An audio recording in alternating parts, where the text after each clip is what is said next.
Welcome to our discussion this afternoon with Paul Hoffman on the alien tort statute cases in the US.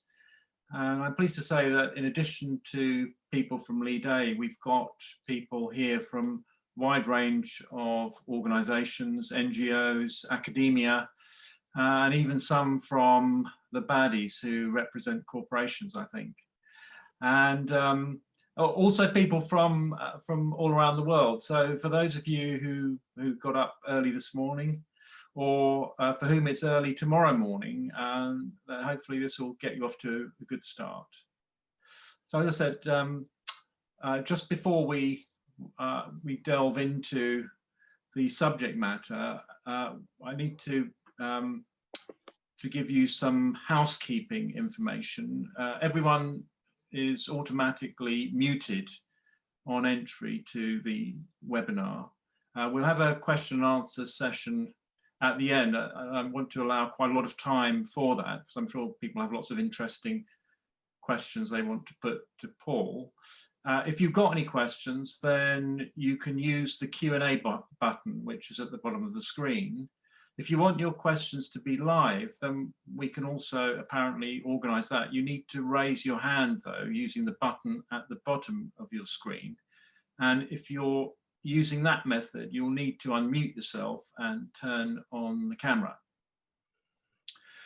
The Alien Tort Statute is an 18th century piece of US legislation that grants US federal district courts jurisdiction in civil lawsuits filed by foreign nationals for torts committed in violation of international law.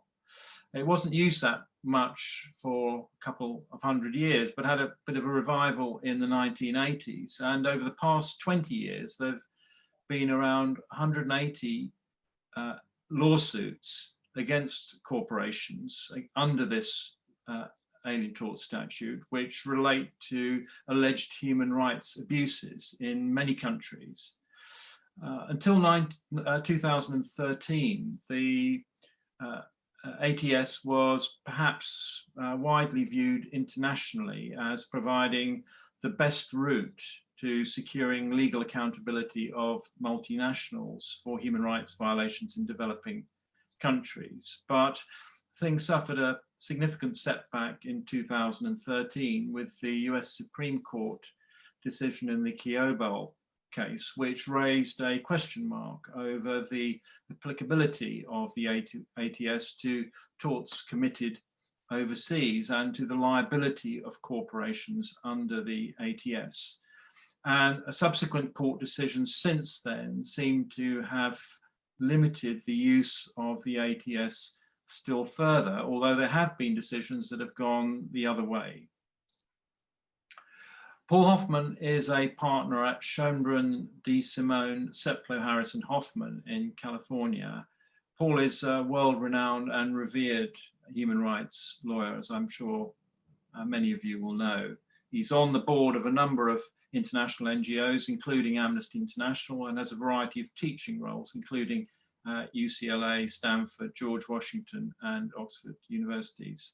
But most importantly, in the context of today's discussion, Paul has been at the forefront and in the thick of the ATS human rights claims against corporations over the past 2 decades, possibly longer, Paul, I'm not sure, including, for example, the Unocal case involving alleged forced labor, rape, and murder of people in Burma. Last month, Paul appeared before the Supreme Court in an ATS case against Nestle and Cargill, which involved alleged trafficking of children from Mali and their forced labor on cocoa plantations in Côte d'Ivoire. The court below effectively ruled that claims against US corporations under the ATS for aiding and abetting human rights violations that occur outside the US are justiciable on the basis of conduct by the corporations in the United States. And in this case, which has just been heard in the Supreme Court, the court will determine whether the earlier findings of the lower court are correct, and almost certainly, therefore, whether or not the ATS has a future in cases of corporate human rights abuse. Paul, thanks for agreeing to speak to us today. We're really honoured that you've taken the time to be here. I'm pleased to be here. Perhaps you can just tell us how you got involved in this area of work. Well, my start in working on human rights cases under the Alien Tort Statute came right after the Filartiga case was decided in 1980. That was the kind of landmark case that reinvigorated the use of the statute to bring human rights claims. That was a case that involved a Paraguayan torturer that was found in Brooklyn by the sister of the young man that he had tortured and killed in Paraguay. And the Court of Appeals in that case in New York decided that the Alien Tort Statute could be applied to human rights cases. It had the backing of the Carter administration at the time, which filed a brief that said that US courts should be open to the victims of human rights violators if they were found within the United States. And what that case set off was probably a 10 to 15 year run of cases where many of us sued human rights perpetrators who found their way to the United States. Probably the most prominent case was the case against Ferdinand Marcos that led to a very substantial judgment by a jury in Hawaii in the early 1990s. But there are a number of other cases that we filed and were generally speaking successful in getting judgments against human rights violators under the Alien Tort Statute. So that was my start. Okay, and how did you move from cases against individual human rights perpetrators to cases against corporations? We'll talk about this in more detail as we go on, but just in very briefly, an outline. What is the concept here that enables you to use this statute against a corporation? Well, the transitional case was Doe versus Unical, which was filed in 1995. And what happened in that case I think it's fairly typical. We were working with human rights groups that were in Thailand working on issues relating to Burma. And the case arose out of a natural gas pipeline project that the French oil company Total was involved in with Unical, which was a small US oil company in Los Angeles at the time, and the state-run oil company by the military regime in Burma. And they were doing a pipeline across Burma, and in the course of doing that, were forcing Burmese villagers to porter without pay. So they were engaged in forced labor. They were engaged in torture, some extrajudicial killings. They were driving people out of their villages into refugee camps. And the human rights group we were working with tried all the traditional human rights methods. They met with the CEO of Unical. They did public shaming. They went to the media. They wrote a big report to try to stop the project and stop the human rights violations on the project. And they were unsuccessful in doing that. And they came to some of us and said, well, what can we sue them?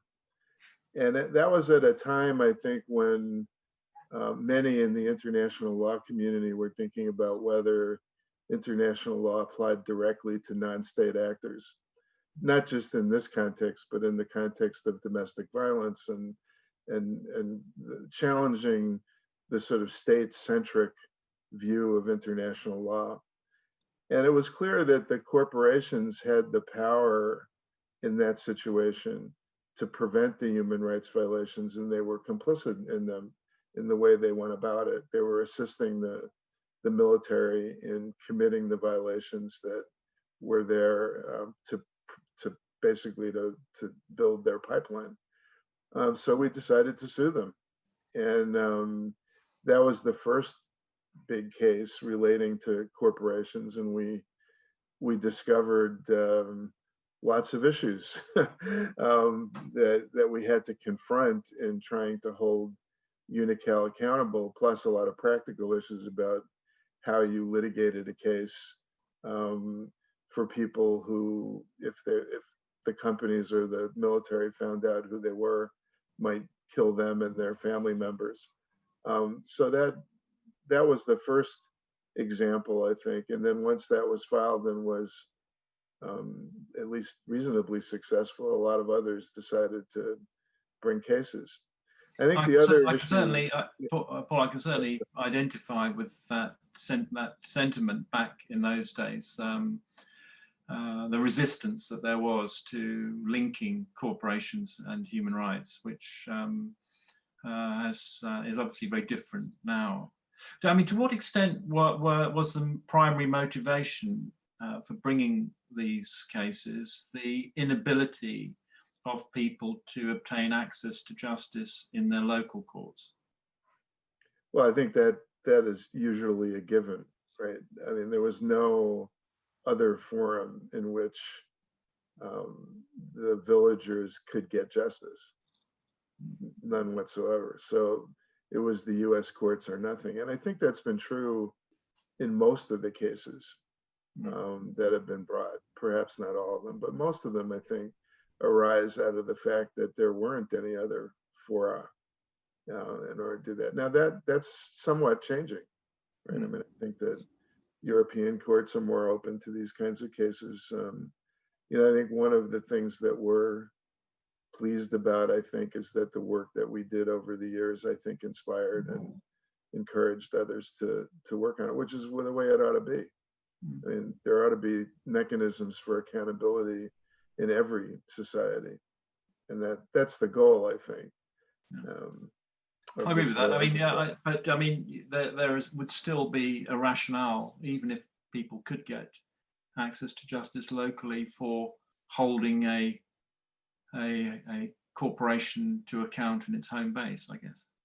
Yes, and in fact, I mean, I know we're going to get to this, but I think one of the central issues before the Supreme Court in the Doe versus Nestle case is the distinction between holding foreign corporations accountable in U.S. courts and holding U.S. corporations accountable in U.S. courts. I think those are two very different things.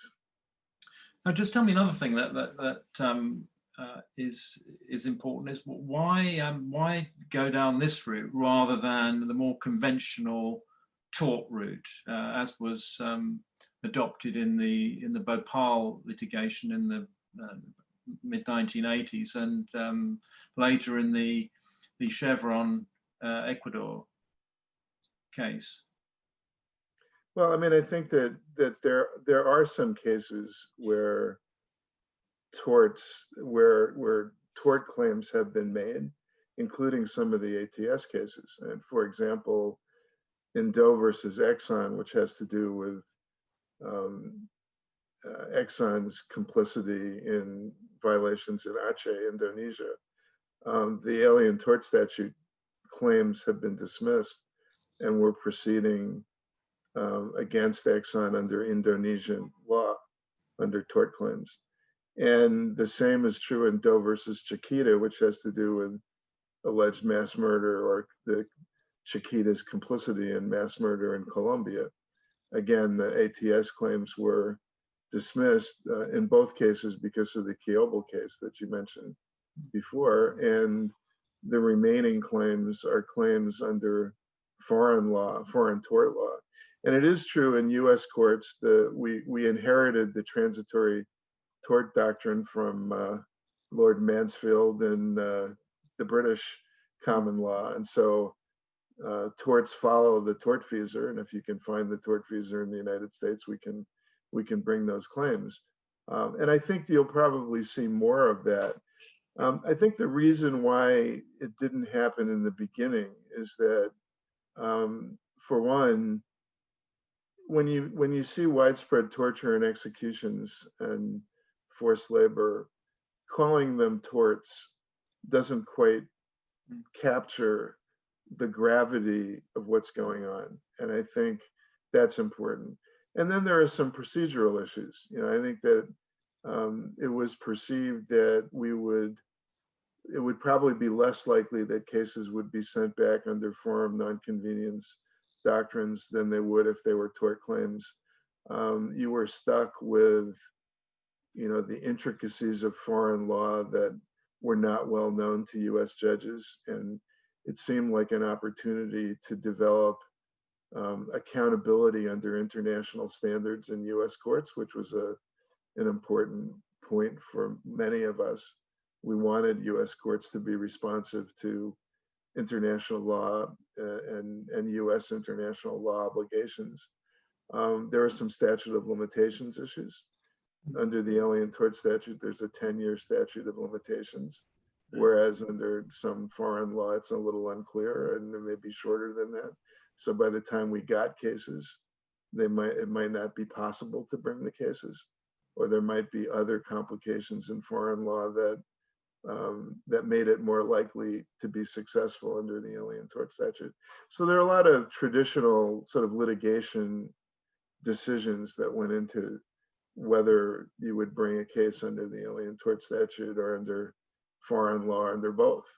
Now, there's certainly all good reasons that you've given there. I mean, on the first point that you made about perhaps not portraying the true severity of human rights violations by having a conventional tort claim, and that's something that we hear a lot with our cases. I suppose the response to that might be, but certainly when you hear that the facts of those cases do come out and they do speak for themselves. Forum nonconvenience. I mean, I think it's pretty well known that the US courts are very much in favour of applying that principle, as you saw in Bhopal and the Chevron case. And I don't think the US courts have adopted the principle that's been developed here, that a forum nonconvenience motion can be denied if it can be shown that the absence of funding to bring a case in the local jurisdiction would result in a substantial denial of justice if the case was stayed. I don't think that's been adopted, has it, in the US? No. No, I see that. You've mentioned the Doe and Unicol case. I know you've been involved in a lot of other cases. Were you involved in the Weewa and Yes. Shell case? I mean, that had a lot of publicity here. I mean, the execution of the Ogoni activists and leaders. Right. I mean, that was one of the earlier cases. What happened there? Well, in we litigated. That's a good example of where the court, the Court of Appeals, overturned a forum nonconvenience decision at the district court to send the case back, and decided that the policy of having our courts open to human rights victims sort of weighted on the scales against forum nonconvenience being applied. Whether that's still good law or not is a good question. And the US Supreme Court has also restricted personal jurisdiction for these kinds of claims in a case called Baumann, which had to do with Chrysler, or Daimler rather.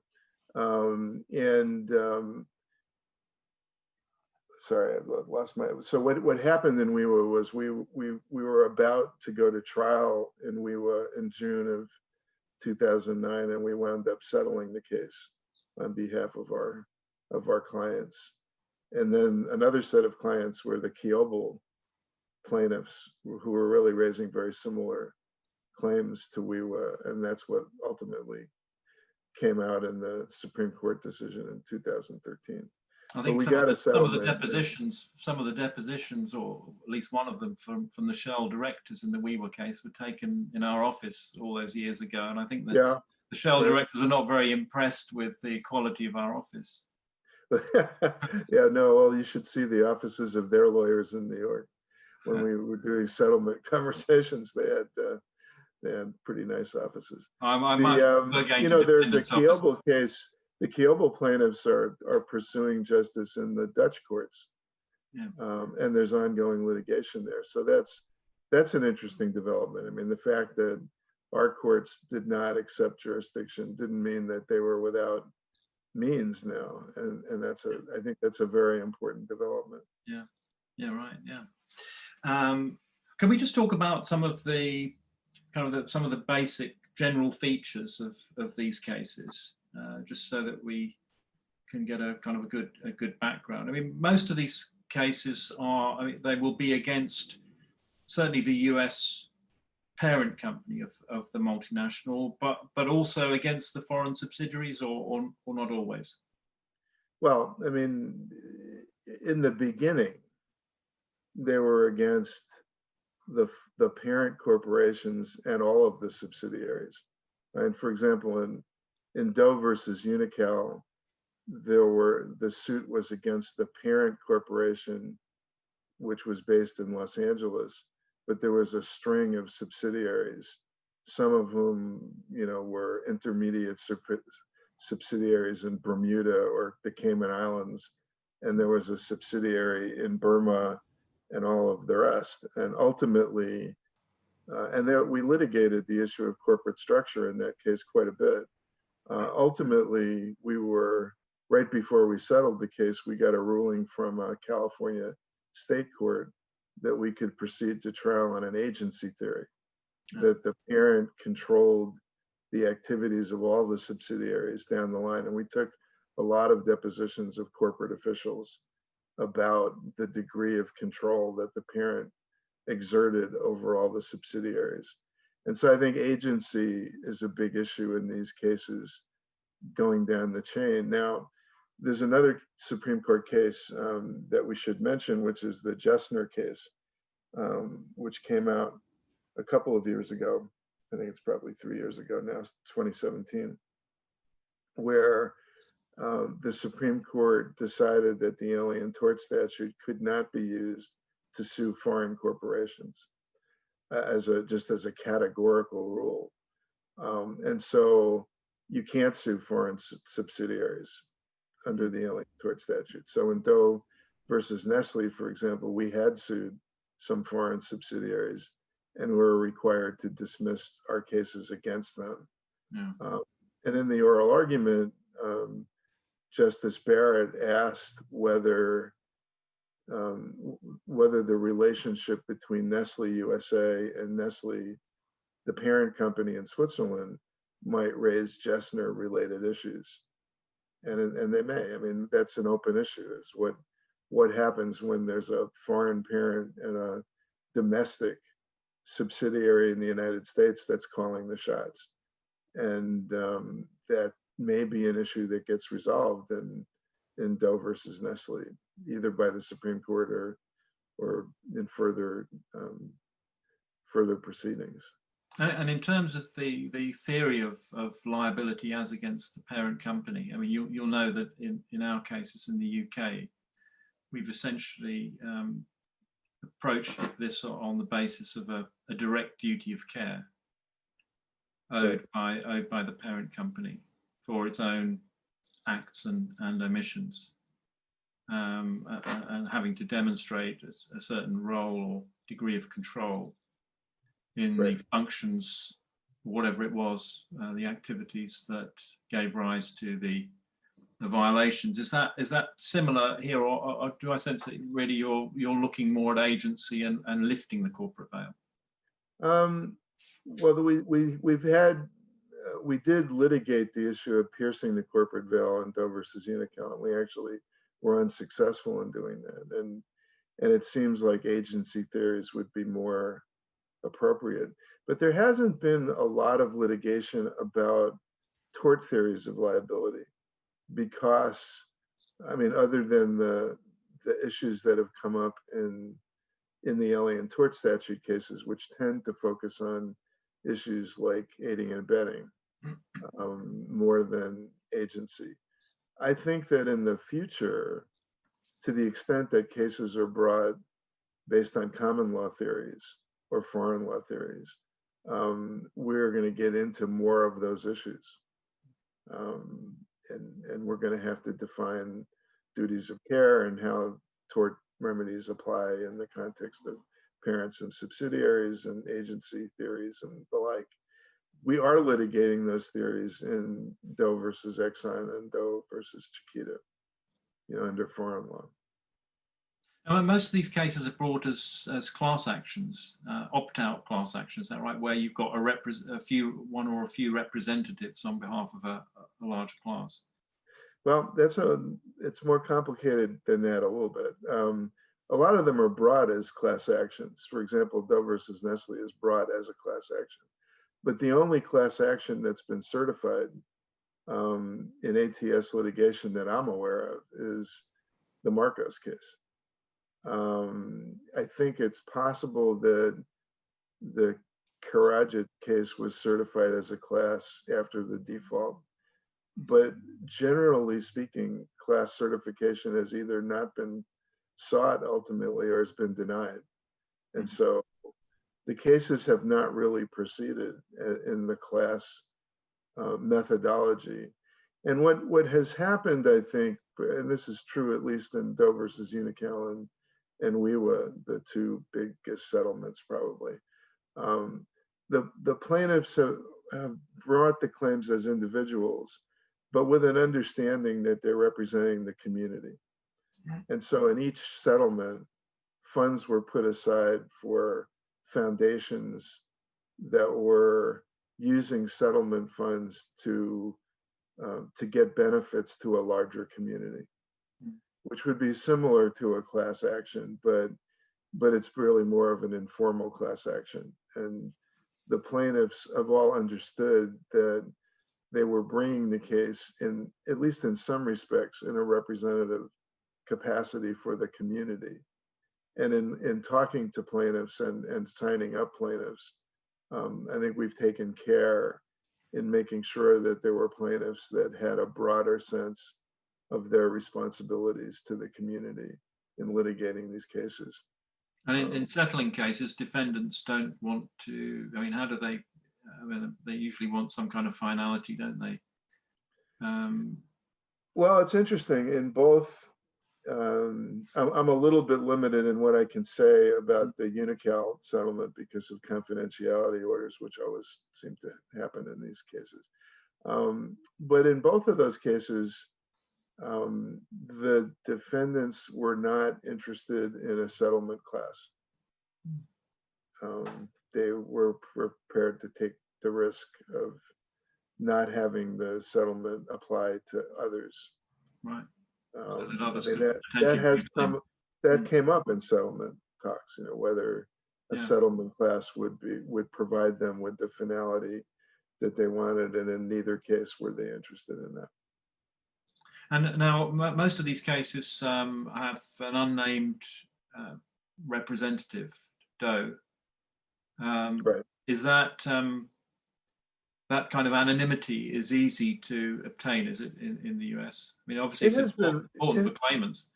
It has been relatively easy to obtain. I think that US courts have been sensitive to the fact that plaintiffs in many of these cases face security threats that can be managed in the discovery process, but where it's important that they not be identified publicly as plaintiffs.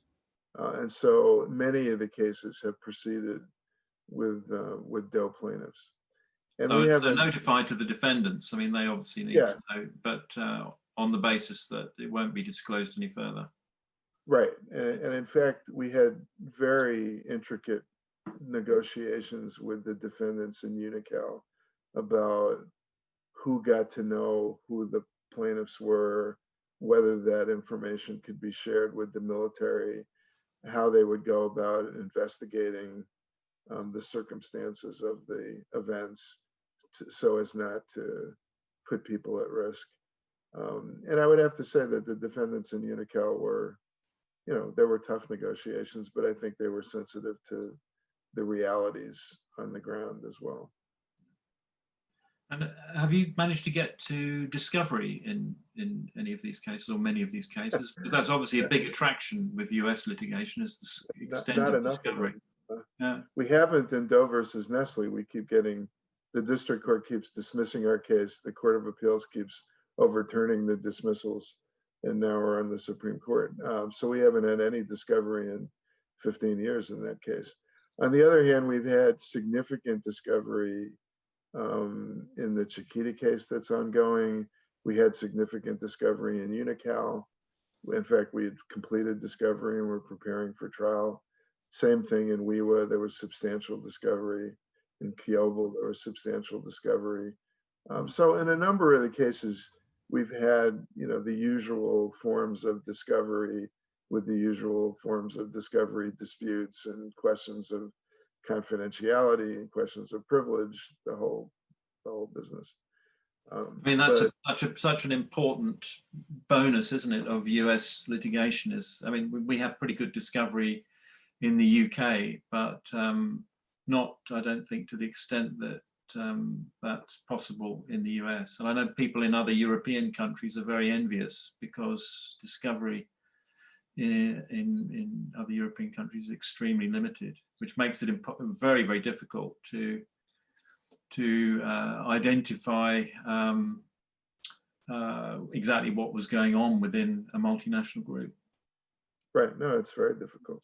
And there are pleading requirements in U.S. law that make it harder, or it's becoming harder to get past the initial hurdles to get into discovery.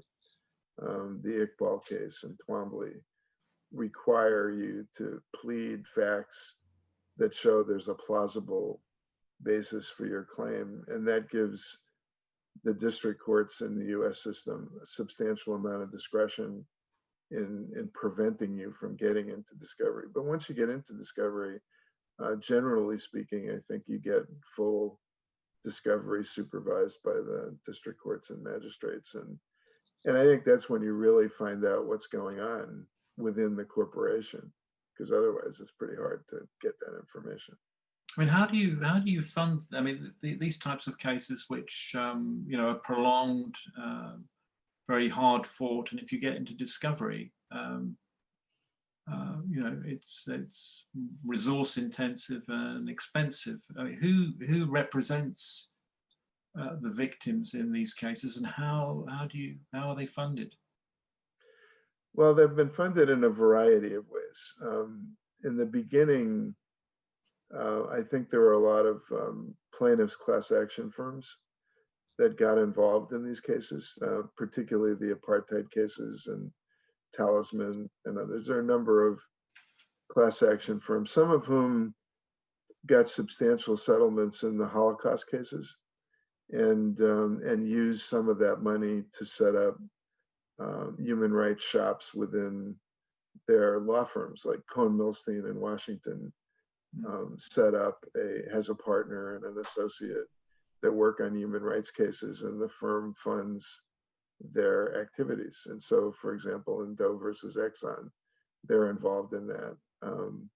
In the Doe versus Chiquita case, there are a number of plaintiffs' class action lawyers that are involved and are funding the cases, largely from the work that they do in other cases, but where they have a commitment to pursuing human rights cases because they think it's important to do that. In Doe versus Unical, we got some foundation funding. There's an impact fund in California that provides money for case costs, and those happen. I think some of the cases have been funded by litigation funding operations, where they've gotten loans to do the case costs, and in the hope that at some point there'll be a settlement or a judgment and those loans would be repaid. I think there have been foundations and some wealthy individuals that believe in these cases and the importance of building kind of a foundation of accountability for corporations, and they've been willing to put some resources into the cases because they think it's important to create this kind of foundation. So they've been they've been funded variously, and of course, a lot of the lawyers are putting in the hours, pro bono. I mean, essentially, I mean, most of my hours on these cases for 40 years have been pro bono.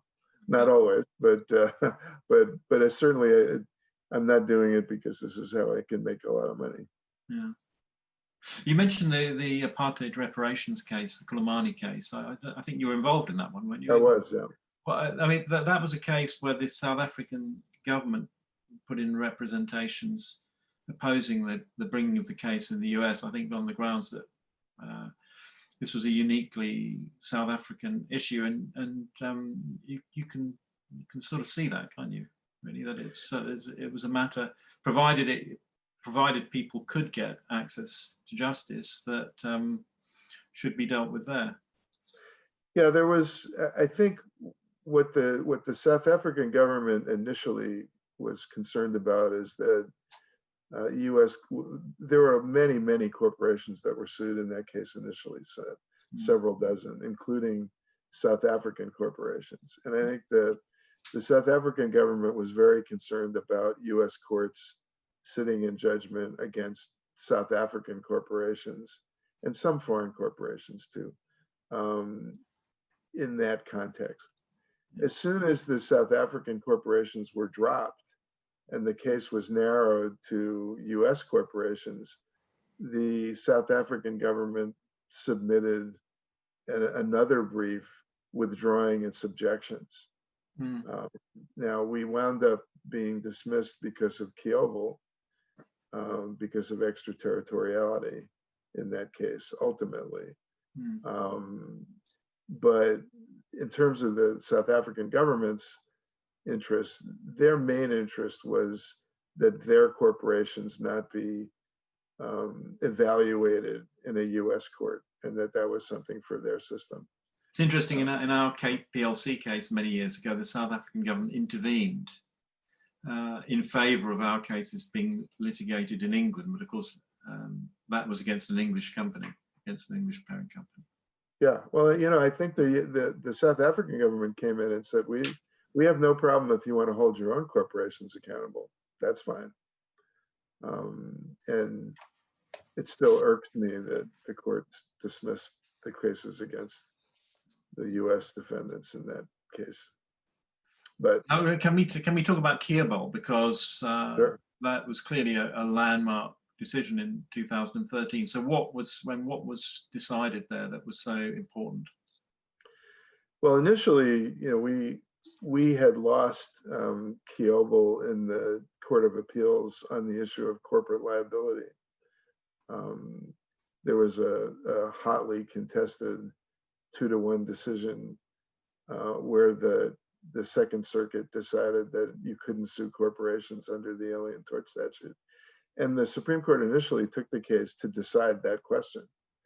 And after the first argument in the case, which was, I think, in February of 2012, we were asked to re-argue the case based on whether the Alien Tort Statute applied to acts taking place on the territory of foreign sovereigns, basically the extraterritoriality question. And we argued that again in October of 2012. And ultimately the court, in a closely divided decision, 5-4, decided that the principles underlying the presumption against extraterritoriality applied to Alien Tort Statute claims. And I think they were very concerned about the fact that US courts were being asked to adjudicate the liability of a UK corporation and a Dutch corporation, parent corporations, in the United States, where everything happened in Nigeria. The plaintiffs were Nigerian, and all the defendants were non-US nationals. And all of that was based on relatively modest connections to the United States, the sort of traditional foreign cubed case. And so the court used the presumption against extraterritoriality to limit the circumstances in which US courts would do that. And then what that led to was a lot of confusion in the lower courts after Keelwolf, after 2013, where some cases were allowed to proceed where there were perceived to be more substantial connections to the United States under the so-called touch and concern test. And other courts rejected cases where they found that the US connections were not substantial enough. And the Supreme Court didn't really provide any guidance about what that test really meant. And so you had a wide variety of responses in the lower courts. Do you think that do you think that's one of the issues that's before them now? Yeah. I mean, do you think, you said that it was a case that had very tenuous or limited connections with the US, perhaps compared with some of the other cases you've done. You think it's just one of those situations where perhaps it's the wrong case that's ended up deciding a really important principle?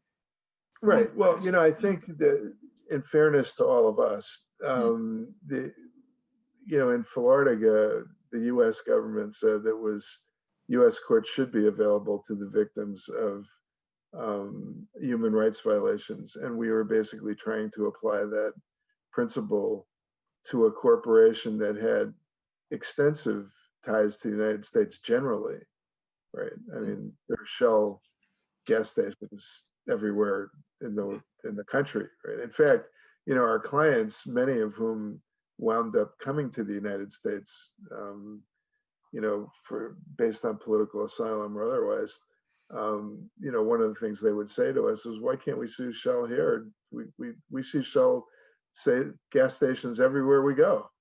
But that wasn't really the basis for personal jurisdiction. And the court has made it even clearer since we brought WeWa and Keelwolf, that you can't bring one of these cases because a corporation has extensive holdings in the United States. The claim has to arise and be connected to that, to the operations in the United States. I just want to ask Alex to put up this slide we've produced. Alex, can you put up it's a slide, I think we want to use it to elicit the principles that have been established through these various cases that you've been involved in.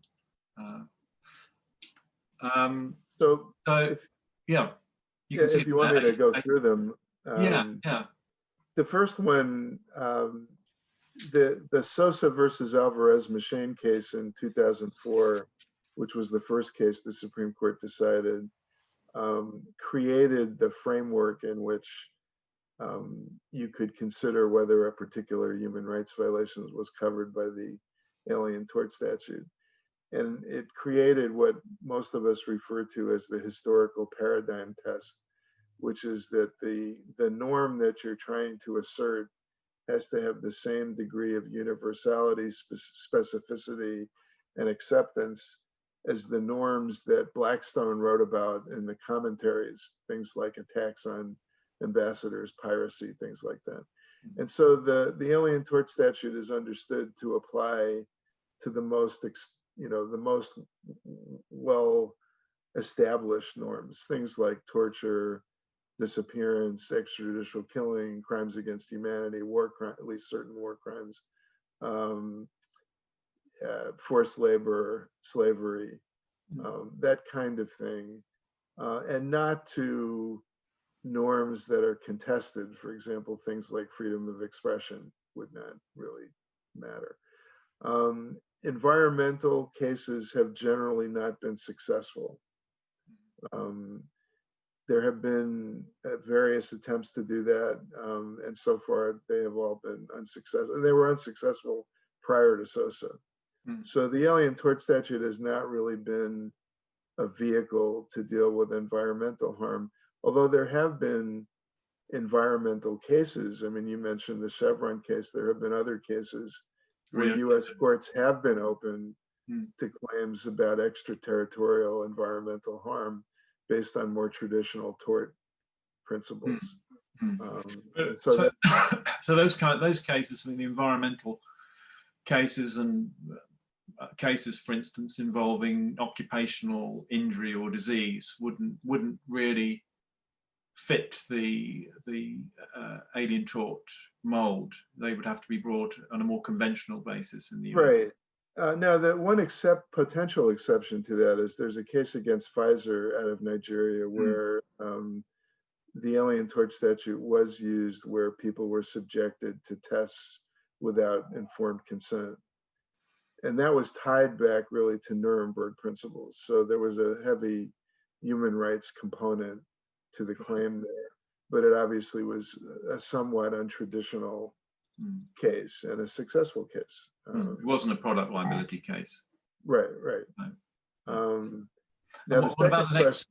Sorry, the second question on the, I think as I mentioned, under Jessner, you can't sue foreign corporations. So that's just the categorical rule. And the issue about whether domestic U.S. corporations can be sued is one of the issues that's pending and which was argued on December 1st in Doe versus Nestle.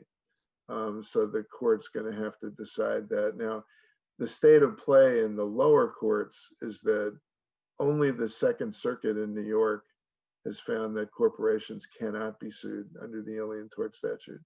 Every other circuit that has decided it, including the Ninth Circuit in Doe versus Nestle, has decided that corporations can be sued under the Alien Tort Statute, either in every circumstance or at least in circumstances where the underlying human rights norms apply to corporate entities or to juridical entities.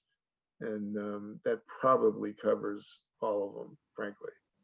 That was a subject of some discussion, wasn't it, in your recent Supreme Court hearing in the Doe and Nestle case? Yes. As was this question of foreign relations, which I remember you addressing the concern. And to back up on that, the issue of whether particular Alien Tort Statute claims sort of interfere with foreign relations unduly is something that comes out of the Sosa case. In Sosa, there's a first step, which has to do with whether the particular human rights violations are covered by the Alien Tort Statute. But if you get past that step, there's a second step. And that is, are there other reasons why the court should not recognize a claim under the Alien Tort Statute? And in Jessner, the court used the second step of Sosa to decide that suing foreign corporations unduly interfered with US foreign relations and had other sort of problematic impacts that the court should not get involved in. And our argument in Doe versus Nestle was that those issues don't really apply in the same way to US domestic corporations. And the United States has more of an obligation to police the conduct of its own corporations. And then further, that in the particular case of Doe versus Nestle, the Congress had already enacted legislation that went even farther than our claims to police supply chains. And so the Congress had already made a conscious decision that any foreign relations issues were not enough to prevent civil liability in this particular context. So that we'll see. I thought that the court seemed open to those arguments, but obviously we don't know. We won't know until they decide. Yeah. C, which is the point that emerged from the Kiobel case, the touching concern, and then I think the Nabisco case, wasn't it, the focus kind of clarification. Well, the thing that was strange about Kiobel and the presumption against extraterritoriality is that the presumption is usually used in the context of congressional statutes that impose regulations on conduct.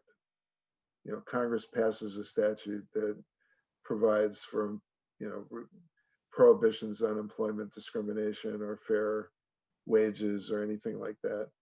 And the idea is that generally Congress doesn't legislate those issues to go beyond our borders. So it doesn't impose on US corporations, for example, the requirements of employment discrimination under Title VII when a company is operating in England or Switzerland.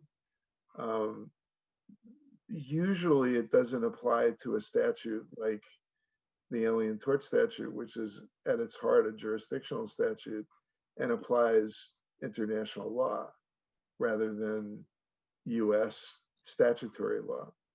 And so it was an extension of the presumption to create this touch and concern case. And I think what they did is they used sort of the principles about extraterritoriality to refrain from imposing liability on foreign corporations where there wasn't enough of a domestic connection. And I think they left open for future cases the development of whatever that test would be. And Doe versus Nestle is the test, right? I mean, do the same principles apply when it's a US corporation that you're talking about? Just to clarify that, US, sorry, Paul, just to clarify, what is, when the reference to touch and concern is that there will be, that presumption won't apply if the case has a sufficient right. touch and concern connection with the US. Right, that's right. So they left open the possibility that if a case touched and concerned the United States substantially enough, the presumption would be overcome. Yeah. And your reference to RJR Nabisco, that was a case where they were applying the presumption against extraterritoriality in the context of RICO liability, which was a congressional conduct regulating statute. And so they did refer to Kiobel. And I think that one of the battles in Doe versus Nestle is whether the more traditional statutory presumption against extraterritoriality, which is somewhat limiting, applies in the context of an ATS claim against the US corporation in the same way as it might based on a RICO claim. Our argument is that the analysis that applies to statutes really should not be applied to the ATS, and that the touch and concern test is more about connection to the United States. And when a US corporation, particularly a US corporation that's acting from US territory, takes a lot of actions and to perpetuate a system of child slavery and forced labor, that's enough of a connection that enables US courts to hold them accountable. I mean, most of these cases where you're dealing not with direct perpetration of human rights abuse by corporations, you're dealing with complicity, aiding and abetting. Right. So what you would be arguing, presumably, then, is that the aiding and abetting by the US corporation, whatever it was doing to facilitate the human rights violations overseas, that activity of aiding and abetting meets the touch and concern requirement. Right. Right. So just to explain then about aiding and abetting, because I know that was also discussed at some length in your recent hearing. Right, and I think that the court was trying to inquire, I think, about what our theory of aiding and abetting is. And our theory in Doe versus Nestle is that both Nestle in the United States and Cargill, from their corporate headquarters, have made a whole series of decisions about how their supply chain works in Ivory Coast, where they know that there's child slavery and forced labor in their supply chain from the farms and plantations in the cocoa growing areas of the Ivory Coast.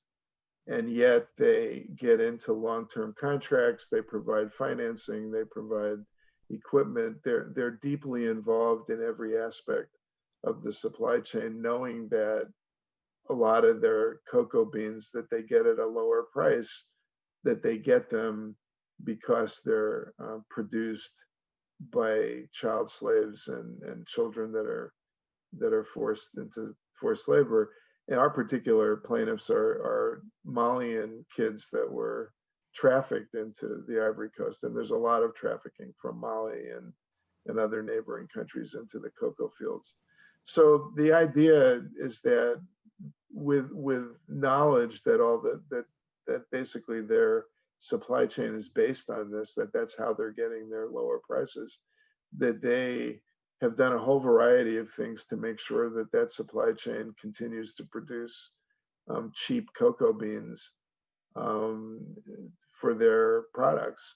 Whereas, you know, one of the interesting things in the case, I thought, and I hope it'll have an impact, is that there were a lot of chocolate companies that filed amicus briefs that basically, like Tony Chocolonely and some of the others, that said, you know, it's pretty easy to construct your operations in the Ivory Coast to avoid slave-created cocoa beans. You have to pay a little bit more money. You have to have transparency in your supply chain. You have to know where you're getting your beans from, and you can do business there without supporting child slavery and forced labor. And that's really the heart, I think, of the case, that these are companies that absolutely know exactly what's going on. They know why they're getting cheaper prices, and yet they continue to maintain this ongoing supply chain where they know that it's based at the bottom of it on kids that are subjected to slavery and forced labor. And they could change those policies. They would just have to pay a little bit more money. One of the judges, we'd all have to pay a little bit more for chocolate. One of the judges in the Supreme Court, I recall putting to you that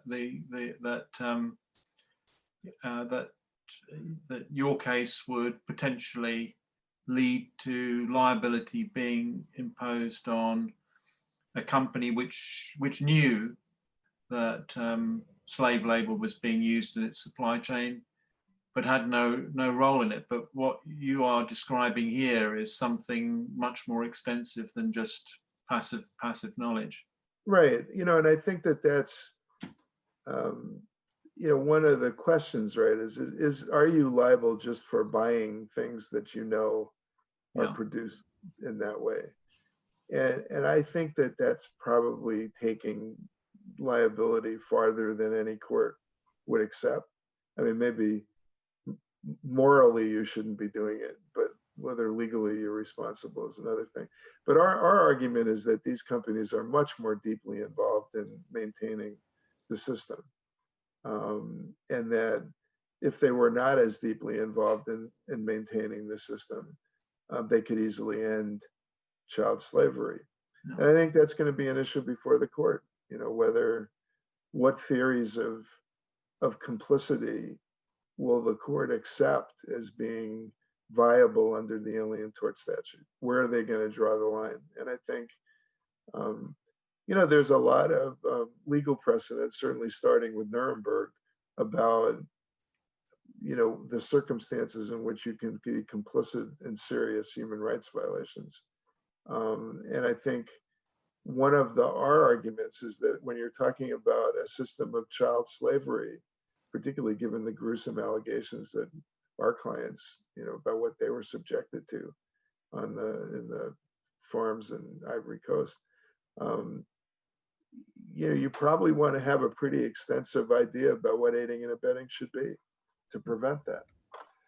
You know, we're talking about pretty serious violations here. And in a supply chain context, or in a scenario in which you know, you've got someone who's a company that's just buying a product at the end of the chain.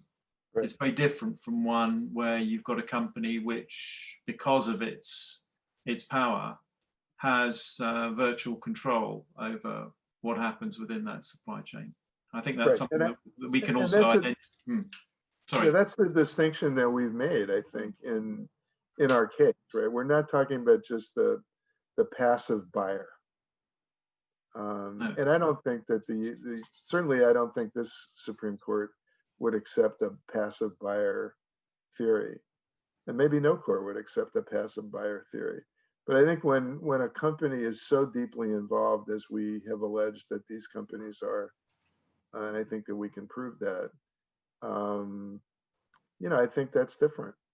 And obviously it would be nice if we could get to discovery and there would be discovery about exactly how deeply involved they are, and the merits of the claim could be decided in a court, right? If it wasn't for the case being dismissed, I mean, it's been 15 years. We could have had this case over 10 years ago. Yeah. If we'd been able to get into discovery, and the companies can present their case the other way. Right? And when are you expecting the judgment? Well, the court, generally speaking, decides cases by the end of June. Okay. Each term. They don't have any particular deadline other than they usually decide all their cases before the end of the term. Now in Kiobel, we were asked to re-argue the case, and so we came back the following term. They have not asked us to do that, so I'm assuming that the case will be decided by the end of June. I know you said earlier that when the Sosa judgment came out, you had the benefit of quite a favorable administration, favorably inclined administration at that time. Not in Sosa, actually. Not in Sosa. Sosa, we had the Bush administration during Sosa. They opposed us in every possible way. Right. So in Unical, yeah. In Unical, there was a more favorable.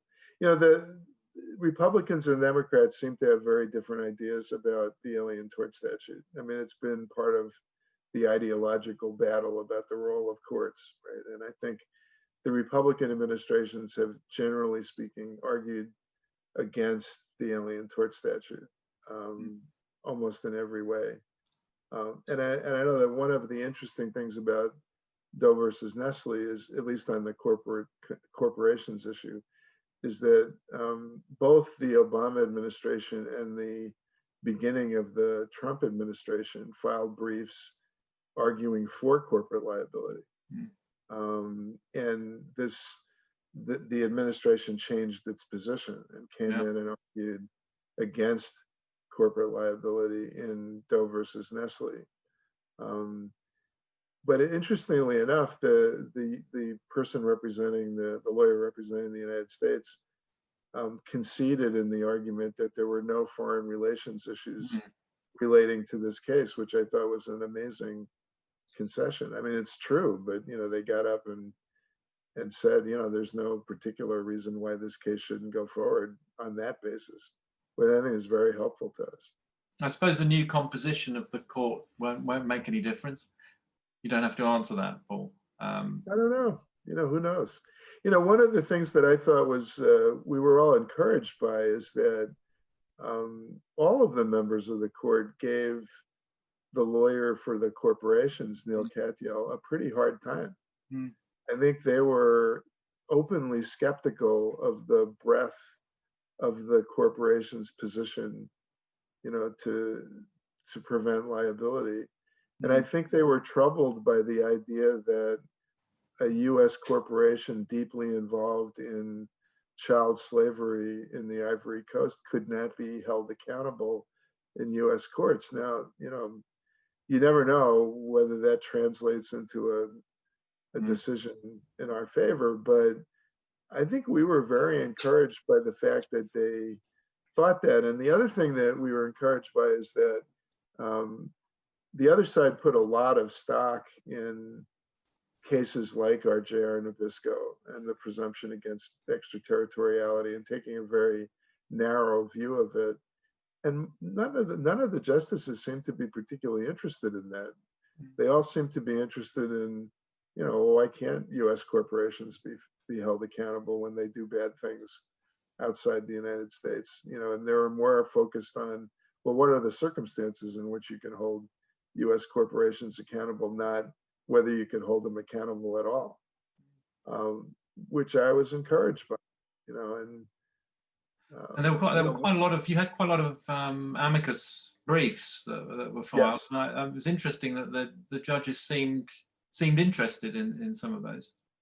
Yeah, I thought the amicus briefs that were filed on our side were spectacular this time around. I mean, it really, as good an array of amicus briefs as I've ever had in a case. And I think the court seemed to be very in tune with the fact that you had all these views that were presented. You know, we had, you know, the brief that you were involved in, Richard, about from foreign lawyers, showing that corporations can be held accountable in their home countries. I think that's very important for the court, because basically that's what we're asking them to do for U.S. corporations.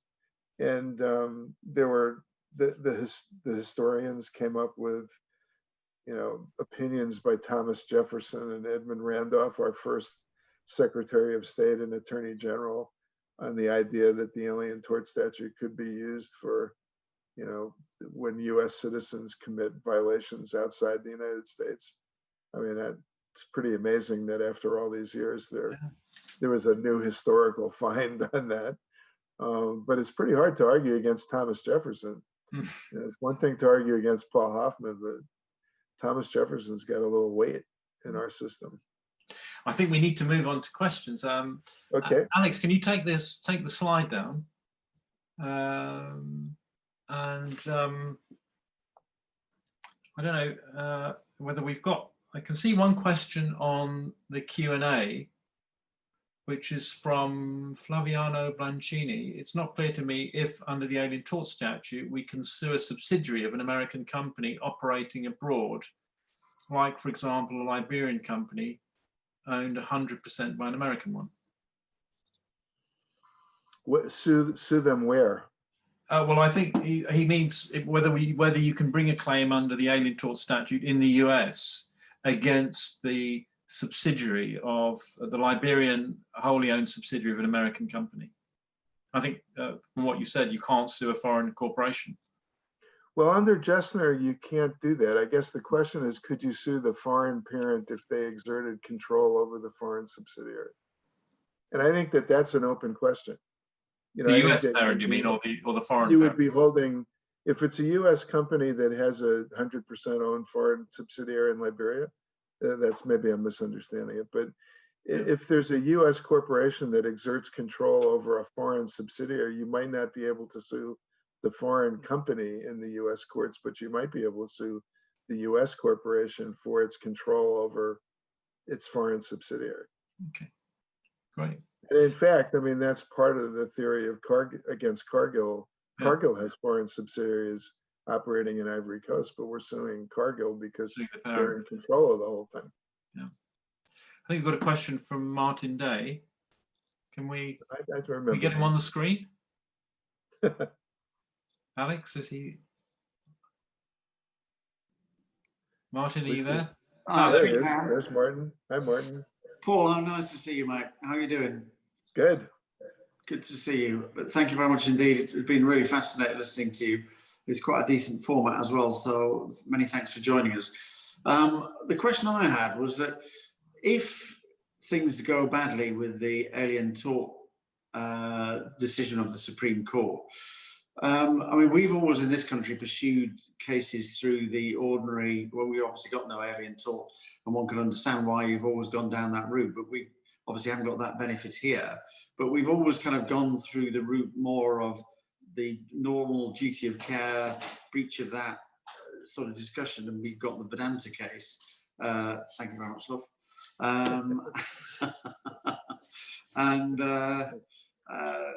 Would you be able to do that yourselves if the Alien Tort framework effectively ended in the States? You know, I think that the two cases, and I've mentioned them earlier, that are the big cases to test that are Doe versus Chiquita and Doe versus Exxon. Alex, Paul has got very soft. Can you turn the volume up a bit? For me? Yeah, I think, Alex, can we turn the volume up a little bit? Or not? Should be turned up now, Paul. Okay. Let me, okay. Sorry. What I was going to say is that, you know, we're on the verge of going to trial in Doe versus Exxon and Doe versus Chiquita, and in Exxon, we're litigating based on Indonesian law because under the transitory tort doctrine, you know, that's the foreign tort that follows the company here. And in Chiquita, we're litigating based on Colombian law. And I think that we're going to start to have more cases like that, I think. And we will have the ability to bring cases either in state courts based on the transitory tort doctrine or in federal courts based on diversity jurisdiction if there's a US corporation on one side and a foreign national on the other side. Then you'll have to deal with forum nonconvenience, yeah? We'll have to deal with forum nonconvenience. We'll probably have to deal with a whole bunch of other issues that we haven't been dealing with in the ATS context, and we are dealing with them. So I think, you know, my feeling about it is that we've always thought the Alien Tort Statute was an important device to hold corporations accountable and to use international human rights law in US courts, you know, to have US courts become familiar with using international law, view it as something that was enforceable in US courts. But if that's denied us, you know, we're going to wind up bringing common law cases. In the context of things like forced labor in the supply chain, there's also the Trafficking Victim Protection Act, and we've been bringing cases under that statute, which is explicitly extraterritorial. It has a statutory attorney's fees provision. So there, in at least the area of forced labor and slavery, there's a whole new set of statutory tools that enable us to bring these kind of cases. And I think we will. We have, and we will continue to do that. You know, one hope, I think, would be that, and I don't know, this may be a vain hope in the near future, but if Congress changes, now that we have an administration that might be more open to international human rights, you know, hopefully there would be legislation that would fix anything that the Supreme Court did to the Alien Tort Statute. But that's a longer term proposition, probably, I think. But I came out of the, you know, it's very hard to know what the Supreme Court's going to do.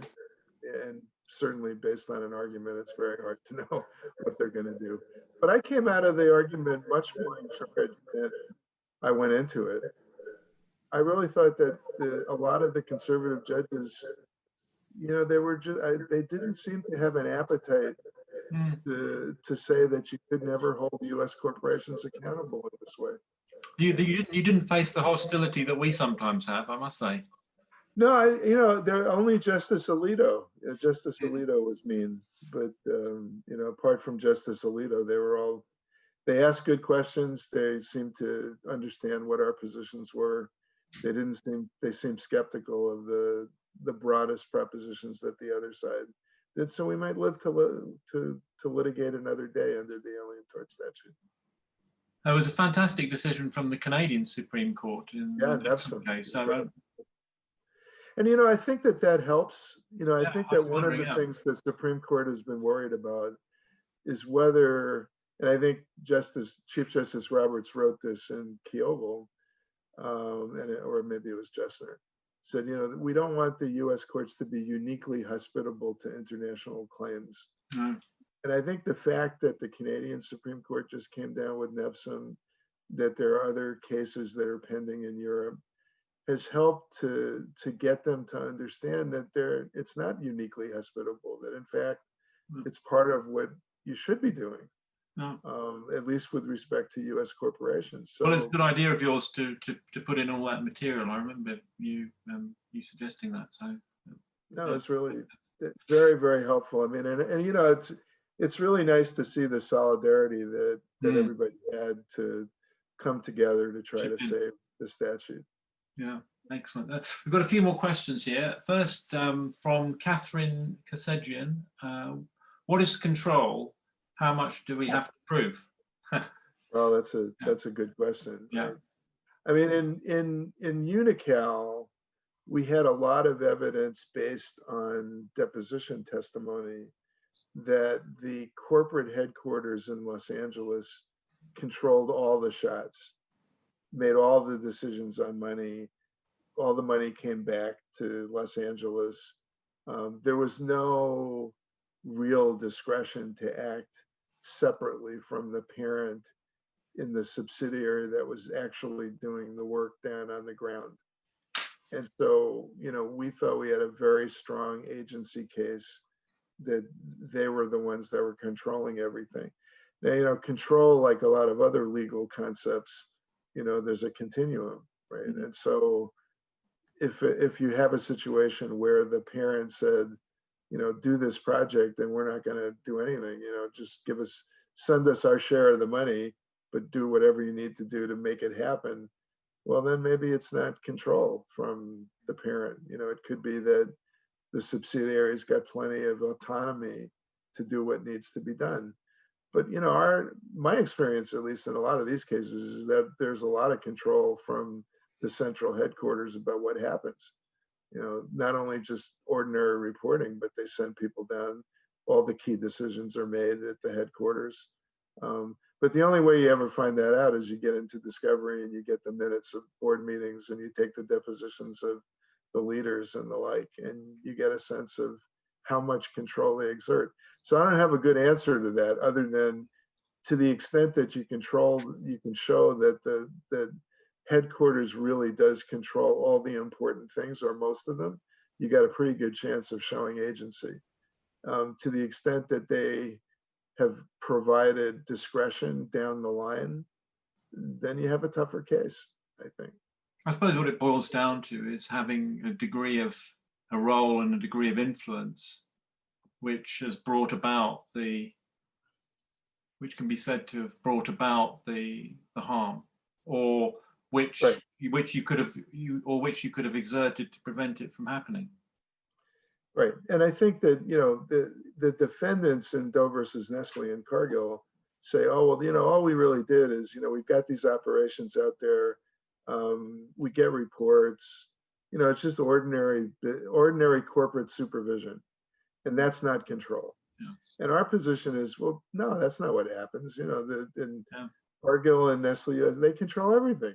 They make all these decisions. They're not delegating them to some group of people, in another country. They're not doing that. That's why proper discovery is so important. It's amazing some of the material that you find. Yeah, you can't answer that question without getting into the corporation's documents and asking people questions.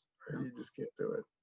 Two other questions here, Paul, from Kernahan Webb. Great session. Do you have any views on the sequencing of ATS cases? In other words, should ATS actions only be undertaken against parents prior to apparent exhaustion of remedies in the country where the alleged tort took place?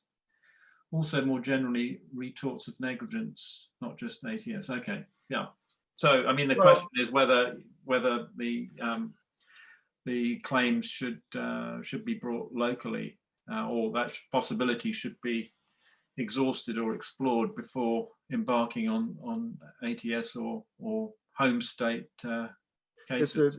It's a good question. I mean, I think that in the Sosa versus Alvarez Machine case in 2004, the Supreme Court said that they would consider an exhaustion of remedies requirement if it was presented to them. It hasn't really come up in cases since then. The Torture Victim Protection Act, which is a separate piece of legislation that has to do with claims of torture and extrajudicial execution against foreign officials, there is an explicit exhaustion of remedies requirement in that. In a case like Doe versus Nestle, the prospects of getting accountability against any of the corporations or the bad actors in Ivory Coast is just not possible. Right? Now, that may not be true in every case. There may be situations where you could get accountability in another country. But I think in a lot of these cases, it's really the US courts are nothing. And the other question I think is, is it really appropriate to require exhaustion against a U.S. company, or whether you should just be able to go against the U.S. company, U.S. courts, rather than go through that. You know, and on international law, the idea of exhaustion of remedies usually isn't in the context of tort litigation, right? It's usually a question of, you know, have you gone through the domestic remedies before you go to an international tribunal, like the European Court of Human Rights or the Inter-American Commission or something like that. And so applying exhaustion of remedies in an international context doesn't really apply. So I agree with all that, Paul. I mean, you know, ideally, it should be possible for people to secure justice in their local courts, and certainly local legal systems need to be developed to make that happen. But in our experience, mostly, you know, the position is quite stark. You know, the prospect of people getting a case off the ground, let alone getting one to trial and being able to fight on anything like a level playing field, is just, you know, impossible. And you know, and I think part of the Human Rights Project generally, and that's kind of where I'm coming from in all these cases, is, you know, it's going to take another 100 years probably before legal systems around the world are capable of holding people and entities accountable for human rights violations. I mean, that we're still in the beginning stages of the Human Rights Project. So I think the reason why we used the Alien Tort Statute, it was the only game in town. And now that there are more avenues for accountability, both at the international level and domestic level, you know, I think that's spread out more, but there's still a long way to go, right? So in most cases, you're not going to be able to go to a legal system and get redress. And as you say, you know, if a corporation orchestrates a business from its headquarters and the profits flow back there, right, and takes, you know, key decisions which impact on people in another country, why shouldn't it be held to account in its own court? Normally companies like to be sued in their own courts because they feel more comfortable in their own legal system. So and, you know, Cargill and Nestle USA are making money in the United States. All the profits are coming back to them. Exactly. Yeah. And now there's a question from one of our colleagues, Hugh Johnson Gilbert, who wants to know about forum non-conveniens in the US. And he says that he's recently reading a US decision relating to availability of Papua New Guinea as a forum, and the judge seemed to decide that substantial justice would be available in PNG, and then went on to consider other private and public factors that weighed in favor of the US retaining jurisdiction. And he said that seemed a little bit odd. I mean, if I can just make one point about that, because the US decisions at one point in our legal system became the public interest factor from the US decisions became incorporated into our law for a period of about 6 months before, thankfully, it was kicked out by our Supreme Court. This, you know, the factor that emerged from the Bhopal litigation and the Piper and Reno cases, that you need to look at the competing public interests of the local jurisdiction and as against the US. Yeah, well, I think that the decisions, you know, are not at all in harmony, right, to say the least. Fortunately, I haven't had a whole lot of it. I haven't had to deal with forum non-conveniens much. And we defeated such a motion in the Chiquita case, and that was helpful. In Doe versus Unical, we actually had a trial on forum non-conveniens in a way. I mean, it was also about foreign law, and the judge decided that there really wasn't any law in Burma. And so she applied California law, and there was obviously no way she was going to send the case to Burma in that situation. So it does seem odd in the context of cases involving such gross human rights violations that you should be having a debate about forum non-conveniens. Right. I think for the most part we haven't had problems with forum non-conveniens in most of our cases. You know, I think the more that we get into bringing tort claims rather than ATS claims, I think we're going to face those motions more. Yeah. And, you know, to the extent that other countries' legal systems are more developed, cases might get sent to those systems. Yeah. I think, you know, that it'll change over time. Sorry, that's not a very good answer to the question, but. Paul, I think we've come to the end of our session, and I'd really like to thank you for sharing all your knowledge and insights into this important area of work. It's a fascinating discussion. We could just go on for ages. I was getting quite carried away talking to you and forgetting about asking people to join in, but no, we really do appreciate you taking. Yeah, well, it's always fun. It's always fun talking about these issues with you guys. So thanks. And thanks to everyone else listened in. And yeah, exactly. To everyone who's listening today, thanks for joining us. And I think all of us, Paul, will be watching out for the outcome of this Nestle judgment, and nearly all of us, I think, hoping for the best, apart from a couple of people, I think, who may have joined in. But look, thanks, Paul, to you and to everyone who's here. Just wishing everyone the best for the festive season.